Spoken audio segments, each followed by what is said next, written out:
皆さんこんにちは、えっちゃりんこです。いつもご視聴ありがとうございます。今回私は築地本願寺から築地場外市場を通り抜けて浜離宮恩賜庭園に行ってみたいと思います。最後までどうぞお楽しみください。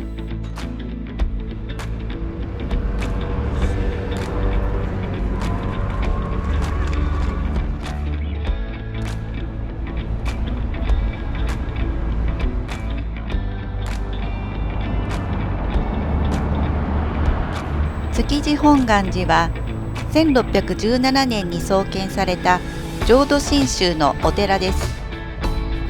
本山は京都の西本願寺です。お寺は最初浅草の近くにありましたが、1657年の明暦の大火で焼失してしまいました。その後海を埋め立てて現在の地に1679年に再建されました。築地とは築かれた土地と書きます。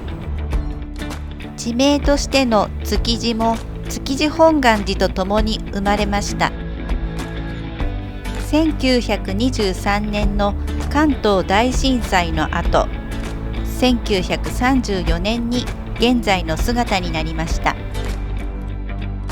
設計は伊藤忠太、重要文化財に指定されています。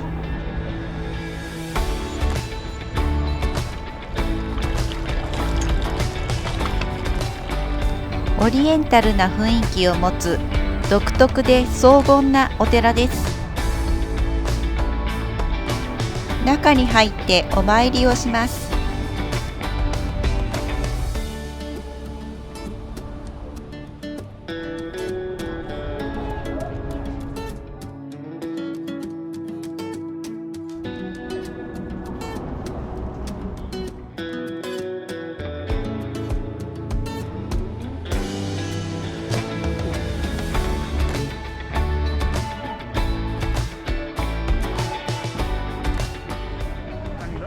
さてこの後は築地場外市場を通り抜けて浜離宮恩賜庭園に向かいます。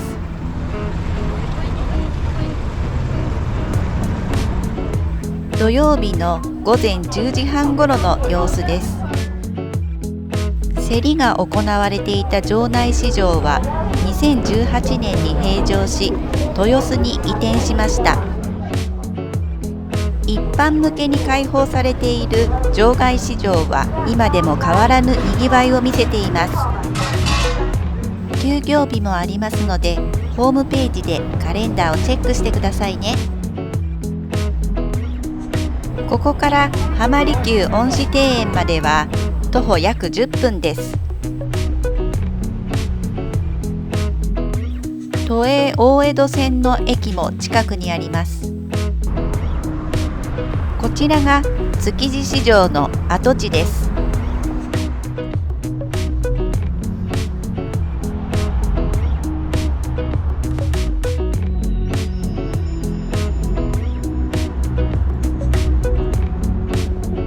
この橋を渡って浜離宮恩賜庭園へ向かいます。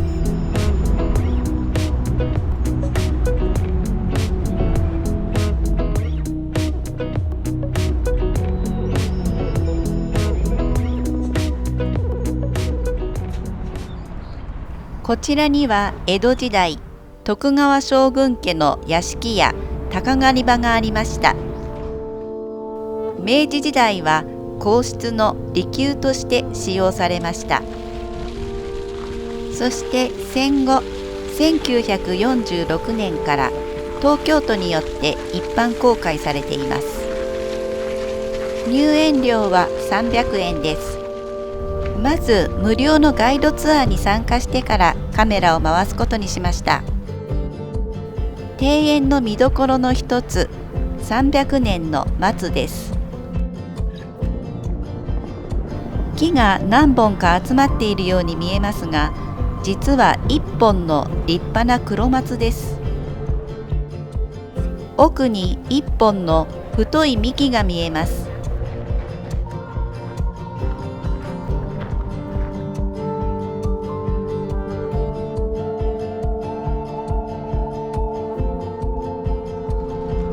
ベンチのある休憩所と売店があったので一休みしようと思います。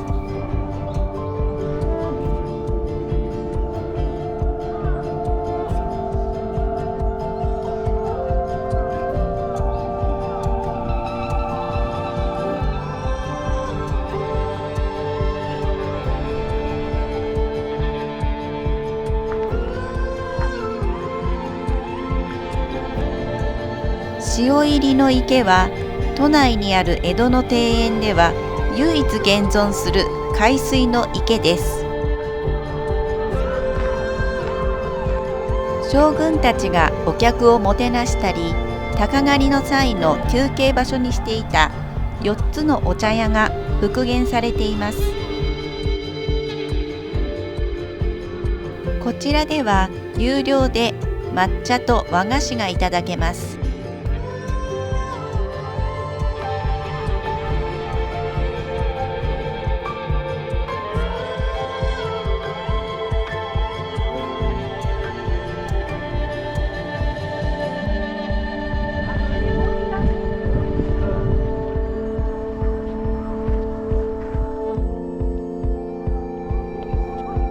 庭園には2つの鴨場があります。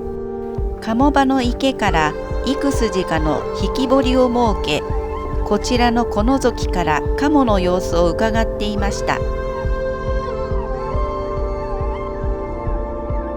訓練されたアヒルと餌を使い、野生の鴨をおびき寄せ、網と鷹を使って捕らえていました。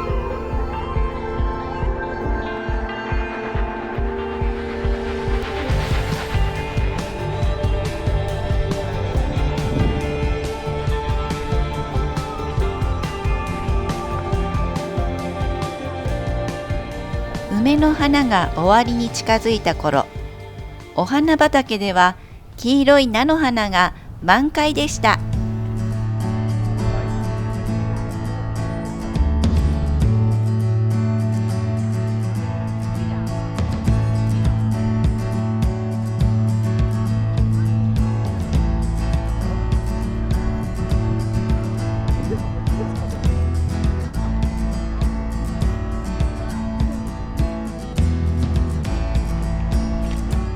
さてこの後は築地に戻って少し遅めのお昼にしたいと思います。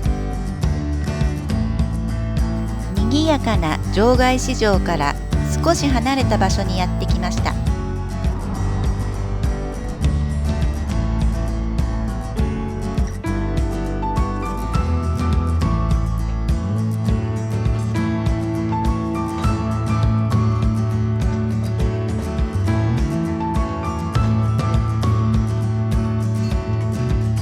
あさりのお味噌汁もついていて満腹になりました。最後までご視聴ありがとうございました。またね。